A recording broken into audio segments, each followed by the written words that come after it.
आज का विषय है धर्म श्रद्धा आवश्यक है पर विवेक के साथ। बाजार से कोई वस्तु खरीदते समय खरीदार उसे खूब उलट पुलट कर ठोक बजाकर संतुष्ट होने के बाद खरीदता है। विवाह संबंध स्थिर किए जाते समय लड़के के माता पिता लड़की का कुल गोत्र देखने में से लगाकर रंग रूप गृह प्रबंध कौशल शिक्षा दीक्षा और आधुनिकता तक को देखते हैं।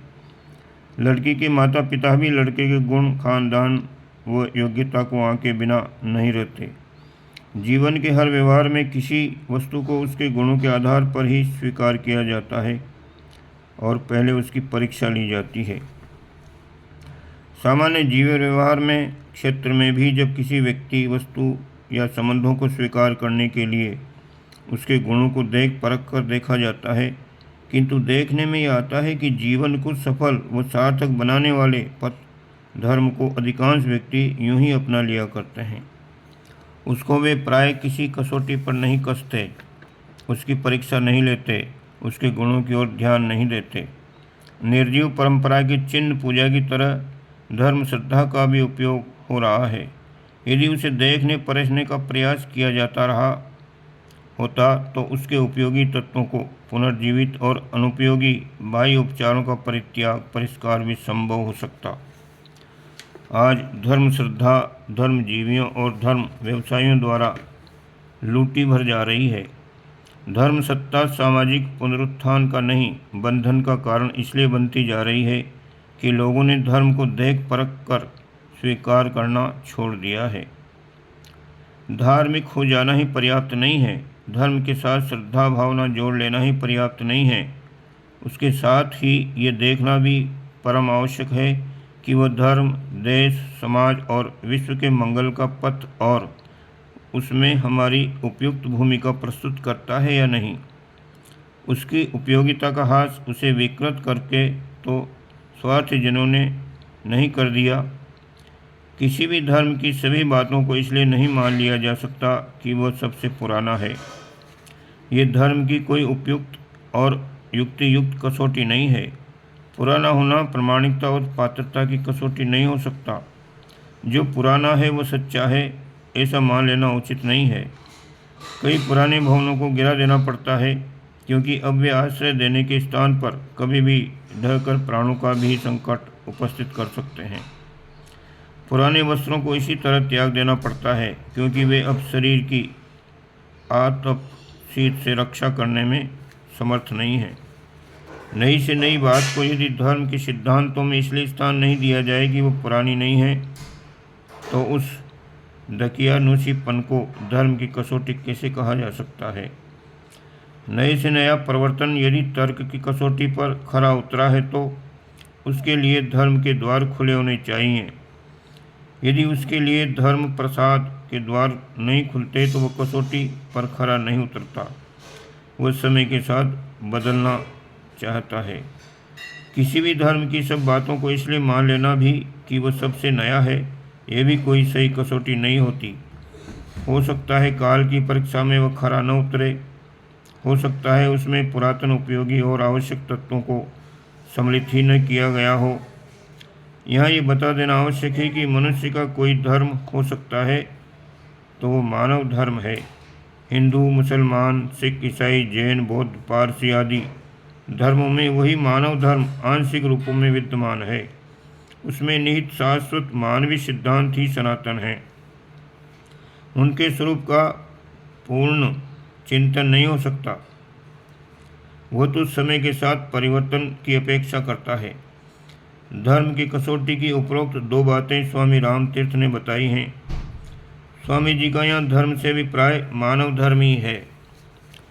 धर्म की जो साधारण व्याख्या की गई है वह व्याख्या है धारणस्य धर्म विज्ञाति, अर्थात धारणा से धर्म है, यानी जिस चीज़ के कारण जिस शक्ति के कारण जिस व्यवस्था के कारण मानवता टिके वह धर्म है मानव का। आज धर्म शब्द के कई जगह पर अनर्थ किए गए हैं।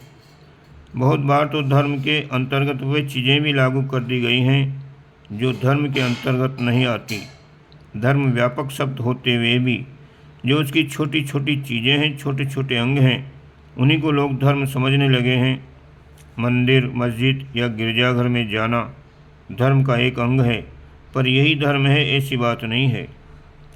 धर्म को कसौटी पर कसने का उद्देश्य यही है कि धर्म की आत्मा, उसके शाश्वत सिद्धांत और उसके कलेवर व्यवहारिक स्वरूप का सच्चा सम्मिलन हो सके। किसी एक पक्ष को उपेक्षित नहीं रहने दिया जाए। ऐसा होने पर ही हम धर्म श्रद्धा का सच्चा लाभ उठा सकेंगे और उसको सार्थक भी कर सकेंगे।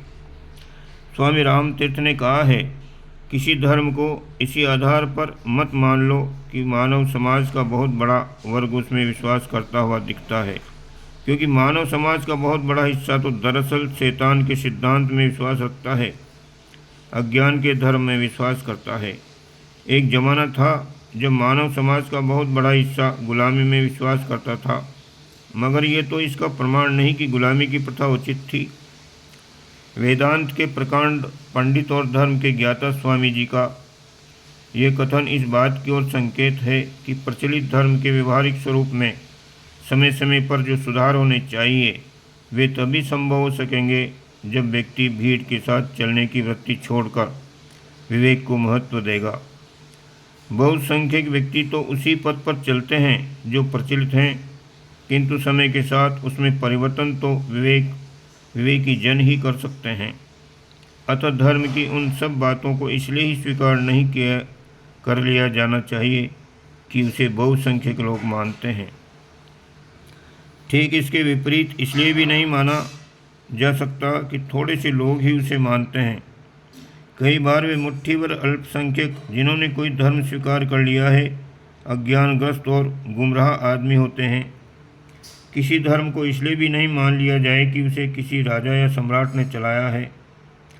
राजा या सम्राट होने का अर्थ ये नहीं होता कि वे अध्यात्मवेत्ता भी है। राजा और सम्राट आध्यात्मिक दृष्टि से कंगाल भी हो सकते हैं, जैसा कि बहुधा होता रहा है। उन्हें धर्म व अध्यात्म का क ख ग भी नहीं आता। किसी धर्म को किसी महान त्यागी तपस्वी ने चलाया है, इसलिए ये आवश्यक नहीं कि वह धर्म समग्र पूर्ण हो। देखने में आता है कि सर्वस्व त्यागी तपस्वी भी कटमुल्ला हो सकते हैं। त्यागी और तपस्वी होना ही धर्म स्थापना का उपयुक्त पात्रत्व नहीं होता। ऐसे कटमुल्लाओं द्वारा चलाया गया धर्म न होकर अधर्म के पथ पर पोषक ही हो सकता है। अत्यधिक उच्च चरित्र वाले व्यक्ति ने कोई धर्म चलाया है, इसलिए उसे मान लेना चाहिए। ये भी धर्म की कोई युक्ति युक्त कसौटी नहीं हो सकती। बहुत शानदार चरित्र वाले व्यक्ति भी कई बार सत्य का सही निरूपण करने में असमर्थ रहे हैं। किसी की पाचन शक्ति तेज है तो इसका अर्थ ये नहीं कि उसे पाचन क्रिया का पूरा ज्ञान होगा। हो सकता है उसे पाचन क्रिया का क ख ग भी नहीं आता हो। ऐसा भी तो होता है कि कई सुंदरतम कलाकृतियाँ ऐसे लोगों ने रची हैं जो स्वयं अत्यंत कुरूप हैं। कुरूप व्यक्ति भी सुंदर सत्यों का प्रचार कर सकते हैं। सुकरात ऐसे ही व्यक्ति थे। सुंदर व्यक्ति सुंदरता का ही सृजन करे, चरित्रवान व्यक्ति चरित्रवान बनने का ही पथ प्रदर्शन करे, यह आवश्यक नहीं है। अतः उच्च चरित्र के व्यक्ति द्वारा स्थापित धर्म की सभी बातें मान लेने योग्य हैं, ये भी धर्म की कसौटी नहीं बनती। किसी बहुत प्रसिद्ध व्यक्ति द्वारा चलाया गया धर्म आंख मूंदकर मान लिया जाना भी कोई अच्छी बात नहीं है। प्रसिद्धि के साथ सत्य का जुड़ा होना भी आवश्यक नहीं है। सर आइजक न्यूटन बहुत प्रसिद्ध आदमी था, फिर भी प्रकाश के उत्सर्जन का उसका सिद्धांत गलत हो गया है। धर्म के नाम पर प्रचलित सब चीज़ें धर्म ही हों, यह आवश्यक नहीं है। हो सकता है कि धर्म के नाम पर जो कुछ प्रथा परंपराएं, पूजा उपासना पद्धतियाँ, साधनाएं व सिद्धांत प्रचलित हैं वे धर्म से दूर का भी रिश्ता न रखती हों, पर वे प्रचलन में आ गई हैं इसलिए धर्म बन गई हैं। ऐसी स्थिति में तो धर्म की कोई उपयोगिता ही नहीं रह जाएगी। धर्म में किसी भी चीज़ को उसकी विशेषता के आधार पर, गुण के आधार पर, उपयोगिता के आधार पर ही स्वीकार किया जाना चाहिए। स्वयं उसकी परीक्षा करके देखनी चाहिए, ठोक बजाकर देखा जाना चाहिए कि तब कहीं उसे स्वीकार किया जाना चाहिए। स्वविवेक की कसौटी पर कसे बिना ये मानकर कि इसे मानव समाज का बहुत बड़ा हिस्सा मानता है, इसे किसी त्यागी तपस्वी ने चलाया है, ये बहुत लंबे काल से प्रचलित है, अथवा किसी प्रसिद्ध आदमी ने चलाया है।